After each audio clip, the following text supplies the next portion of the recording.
கிறிஸ்துவுக்குள் மிகவும் பிரியமான சகோதர சகோதரிகளே, இயேசு கிறிஸ்துவின் நாமத்தினாலே உங்கள் யாவருக்கும் எனது அன்பின் நல் வாழ்த்துதலையும் வணக்கத்தையும் தெரிவித்துக் கொள்கிறேன். இன்றைய பகலின் குளிர்ச்சியான நாளின் தியான வசனம் லூக்கா எழுதின சுவிசேஷம் 11ஆம் அதிகாரம் 13ஆம் வசனம். பொல்லாதவர்களாகிய நீங்கள் உங்கள் பிள்ளைகளுக்கு நல்ல ஈவுகளை கொடுக்க அறிந்திருக்கும் போது பரமபிதாவானவர் தம்மிடத்தில் வேண்டிக் கொள்கிறவர்களுக்கு பரிசுத்த ஆவியை கொடுப்பது அதிக நிச்சயம் அல்லவா என்றார். இயேசு சீசர்களுக்கு ஆண்டவரை தேடுவது, கேட்பது, அவரை தட்டுவது போன்ற ஜெபித்தலை குறித்தும் ஜெபித்தலினால் கிடைக்கும் பதில்களை குறித்தும் கற்றுக் கொடுத்தார். நீங்கள் கேட்டால் இயேசு கொடுப்பார் என்றார். உதாரணத்துக்கு சில காரியங்களை கூறுகிறார். உங்களில் தகப்பனாய் இருக்கிறவனிடத்தில் மகன் அப்பங்கேட்டால் தகப்பன் கல்லையா கொடுப்பான்? மீனை கேட்டால் மீனுக்கு பதிலாக பாம்பையா கொடுப்பான்? முட்டையை கேட்டால் தேளை கொடுப்பானா என்று கேட்டார். நாம் அனுதினமும் ஆண்டவரிடத்தில் கேட்டுக்கொண்டேதான் இருக்கிறோம். ஆனால் நம் ஆண்டவர் கேளுங்கள் என்று சொல்லியிருக்கிறார். இப்படித்தான் ஒரு குழந்தை தரையிலே ஓடுகிற ஒரு தேளை பார்த்து, அப்பா இதை பிடித்து எனக்கு தாருங்கள் என்று கேட்டது.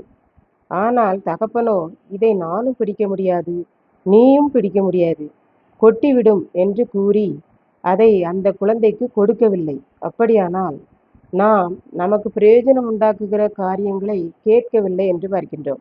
ஆகவேதான் இயேசு கேளுங்கள் உங்களுக்கு கொடுக்கப்படும் என்றார். அடுத்ததாக ஆண்டவரை தேட வேண்டும், தேடுகிறவன் கண்டடைவான் என்று கூறுகிறார். நாம் தேட வேண்டியபடி ஆண்டவரை தேட வேண்டும் என்று பார்க்கின்றோம்.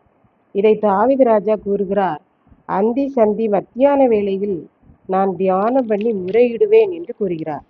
இயேசுவின் பிறப்பிலும் ராஜா அரண்மனையிலே தான் பிறப்பார் என்று அரண்மனையிலே தேடாமல் நட்சத்திரம் சென்ற இடத்தில் தேடி இயேசுவை பெத்லகேமில் மாட்டு கொட்டிலில் கண்டுபிடித்தனர் என்று பார்க்கின்றோம். ஆகவே நாம் தேட வேண்டியபடி ஆண்டவரை தேடி கண்டுபிடிப்போம்.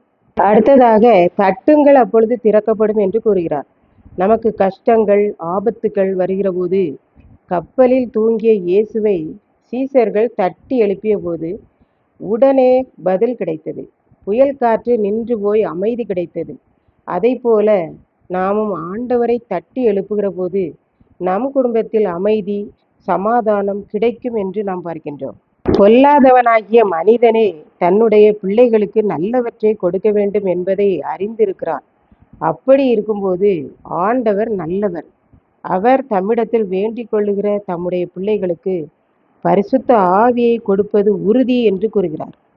இதை கேட்டு கொண்டிருக்கும் எனக்கு அன்பானவர்களே, இன்றைக்கு நாம் எப்படி இருக்கிறோம் என்பதை சிந்தித்து பார்ப்போம். ஒரு சிறு குழந்தை தன் தகப்பனிடம் இந்த பானைக்குள்ளே அந்த யானை போக வேண்டும் என்று கேட்டது போல நாம் கேட்காமல் நமக்கு எது தேவை என்பதை அறிந்து நமது சரீர ஆன்மீக தேவைகளை இயேசுவிடம் கேட்போம். கட்டாயம் நமக்கு தேவைகளை ஆண்டவர் சந்திப்பார். கேட்டு தேடி தட்டி பெற்றுக்கொள்வோம். கர்த்தர் தாமே இந்த வார்த்தைகளை ஆசீர்வதிப்பாராக. ஆமென். ஜெபம். அன்பின் ஆண்டவரே, இந்த அருமையான நல்ல நாளுக்காக நன்றி செலுத்துகிறேன். இப்பொழுதும் இதை கேட்டு கொண்டிருக்கிற ஒவ்வொரு பிள்ளைகளும் உம்மிடத்திலே ஞானத்தை, ஆவியை, ஆத்துமா, சரீரம் எல்லாவற்றிலும் சமாதானத்தை கேட்டு பெற்றுக்கொள்ள அருள்வில் இயேசு கிறிஸ்துவின் மூலம் வேண்டிக் கொள்கிறேன் பிதாவே. ஆமேன்.